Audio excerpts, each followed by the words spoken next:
berarti siapa sebenarnya yang bertakwa ini? Kita akan mendapatkan juga penjelasan bahwa takwa ini bukan hanya ketakwaan level personal ya. Kalau level personal misalkan namanya takwa, saya adalah seorang anak gitu ya. Ternyata kemudian kita mendapati penjelasan di dalam Islam itu ada perintah untuk birrul walidain atau berbakti kepada kedua orang tua. Termasuk di antara birrul walidain itu adalah kita berlaku, kita berakhlak yang baik kepada orang tua kita. Bahkan kalimat-kalimat kita adalah kalimat-kalimat yang karimah, kan gitu kan. Fala taqul lahum uff wa qul lahum qawlan karimah, kan gitu kan ya. Jadi ternyata kalau dalam konteks misalkan saya sebagai seorang anak yang bertakwa dalam relasi saya dan orang tua, kalimat saja itu ternyata ada tuntunan syaratnya, ada tuntunan syariatnya. Gak boleh bicara gak boleh bicara yang sekiranya itu menyakitkan, sesuatu yang kasar, yang menghardik gitu ya. Tapi bicaralah dengan perkataan yang karimah, yang memuliakan, yang mulia gitu kan ya. Nah kemudian dari kalimat, dari ayat yang sama itu kan sebenarnya kita juga mendapatkan hukum tentang bicara saja gak boleh bicara yang menyakiti, apalagi kemudian memukul, apalagi kemudian membunuh ya, apalagi menganiaya. Kan ada hari ini kan kita mendapati anak-anak mereka mukmin, mereka muslim, tapi kemudian ketika minta diberikan HP nggak dikabulkan, langsung orang tuanya kemudian dianiaya. Ada yang rumah orang tuanya dibakar ya. Masya Allah. Jelas itu bukan indikator ketakwaan begitu. Level personal ada ketakwaan yang kemudian akan bisa kita wujudkan dalam kehidupan sehari-hari. Kita kepada orang tua, suami kepada istri, ada perintah wa'ashiruhunna bil ma'ruf, pergaulilah istri-istri kalian itu dengan ma'ruf ya, dengan pergaulan yang ma'ruf, yang baik. Maka di situ tidak boleh ada yang namanya kezaliman, ya kan?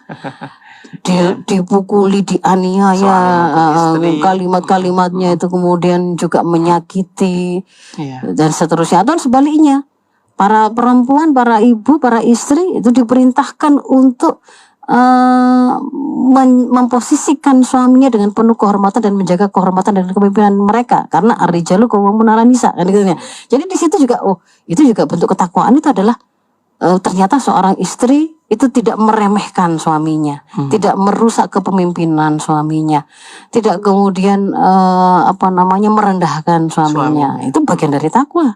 Jadi jangan dibayangkan takwa itu urusannya hanya untuk ibadah-ibadah yang sifatnya ritual, ubudiyah dan sifatnya individual saja. Pokoknya kalau saya itu namanya takwa berarti saya sholat 5 waktu. Pokoknya saya puasa, saya melakukan zakat, saya melakukan sedekah. Tapi ketika kemudian bertetangga, ternyata kalimat-kalimat kita, lisan kita itu nggak terjaga, menyakiti tetangga kita. Padahal dalam hal ini hadis Rasul juga mengatakan seorang mukmin itu adalah yang tetangganya itu terjaga, aman dari lisan maupun tangannya, kejahatan tangannya, kan begitu kan ya. Bahkan di situ kemudian dijelaskan ada hak tetangga atas diri kita, baik itu tetangga yang dia mukmin dan juga kebetulan saudara, level tetangga yang paling tinggi yang punya 3 hak gitu ya, atau kemudian tetangga yang dia muslim, muslim plus tetangga berarti kan dia memiliki hak 2. Kemudian tetangga meskipun non muslim ternyata juga ada, dia juga punya hak sebagai tetangga, kan gitu. Jadi ada penjelasannya. Nah, takwa itu termasuk juga mencakup memenuhi hak tetangga tersebut, kan begitu. Ataupun kemudian yang lain, apa ini contohnya, anak kepada orang tua kepada anak.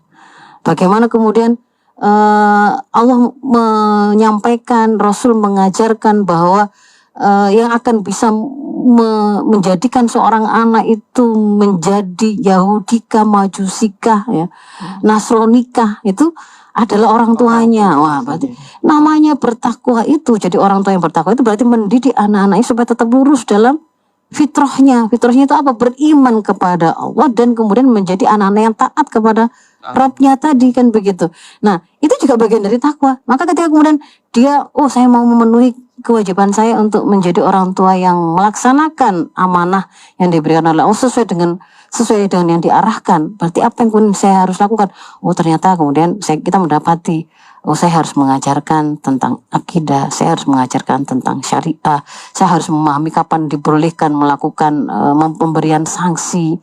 Boleh tidak seorang anak umur 3 tahun saya pukul ketika kemudian dia misalkan lari-lari lalu kemudian menabrak sesuatu, memecahkan barang dan seterusnya, kemudian marah, misal seperti itu. Takwa itu termasuk juga adalah dalam lingkup dia ketika mau melaksanakan tanggung jawab dia sebagai orang tua untuk mendidik anak, dia merujuk kepada bagaimana cara memberikan tuntunan. Itu juga bagian dari takwa. Nah, itu level personal.